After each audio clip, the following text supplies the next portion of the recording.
Hurricane Erin, which is a Category 2 hurricane at this hour. But once again, if those winds were sustained at 111 miles an hour, it would be a Cat 3, a major hurricane. It's now pulling straight to the north at about 13 miles an hour. And over the next 24 hours, we're going to see it pull to the north, but start bending back to the east.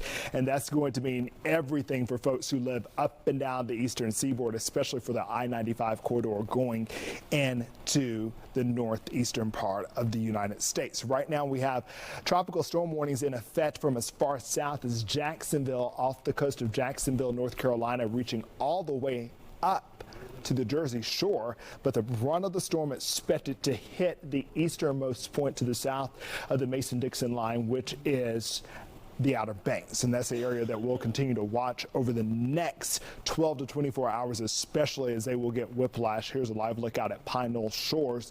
You can see that the waves are starting to kick up. We're not seeing a lot of rainfall at this point. Once again, that center of the storm is still about 300 miles to the east of the actual coastline there. A wider look here shows that the surf is starting to kick up. None of the beaches, literally from South Florida all the way up into New England, are friendly beaches to be at. Here's the view there, but we want to check in now with one of our correspondents, Caroline Elliott, who is in Kitty Hawk, North Carolina, where the winds are no doubt starting to pick up. Caroline, what are conditions like there on the ground in Kitty Hawk?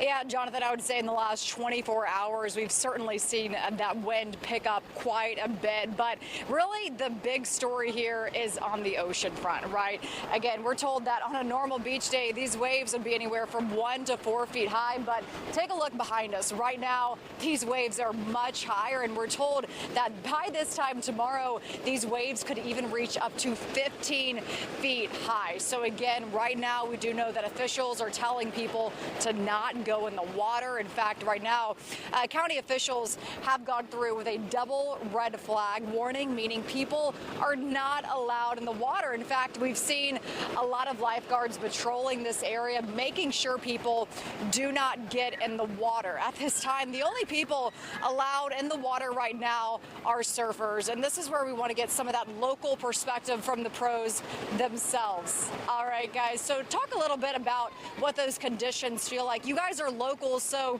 you know what the ocean usually feels like here. What does it feel like right now? Ripping waters, just currents are just heading north super fast, and like we got surf about like head high, foot overhead, and it's just like super fun if you know what you're doing. But like, yeah, I could see how it could suck some people out, and it's pretty gnarly.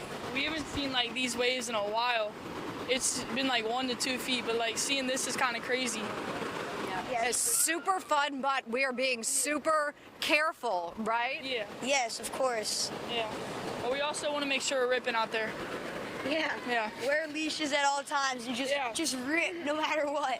Yeah. All right, all right. Those gotta catch some ground bumps. Words of wisdom right there. Words of wisdom right there. So again, people are still trying to make the most of it. Again, most of the action will be right here on the ocean front. The Hurricane Erin is not expected to make landfall, but could make some dangerous conditions right here. But looks like locals are taking these warnings seriously. In fact, we know just south of us there have been some evacuation orders. We're told about 1,000 people have already evacuated, many of them coming right here to finish off that vacation. But again, people are still enjoying it, but still heeding those warnings. Jonathan. Caroline, and it's definitely good to see those folks out on the sand rather than in the water, given the increased risk for rip currents, especially up and down the eastern seaboard. Caroline Elliott joining us live from Kitty Hawk, North Carolina, where they are about to get grazed. The worst of it all will hit during the AM hours of Thursday. You can see here wind speeds up to 48 miles an hour safely in the tropical storm force categories, reaching all the way as far north as Virginia Beach. I think that little inlet tuck, if you will, of North Carolina, as you get into the coastal plains near Jacksonville and Wilmington, they'll get grazed, but they won't take the hit that folks, once again, out near the Outer Banks going all the way up into the Chesapeake Bay will end up enduring. That's the wind situation here, but as a result of the winds kind of pinwheeling water up against the shore, water that normally flows out of the tributaries tributaries of all the rivers there in North Carolina. It's going to be pushed inland. There is the potential for some storm surge up to about 2 to 3 feet. This model says 6 feet. I think that's a bit overdone.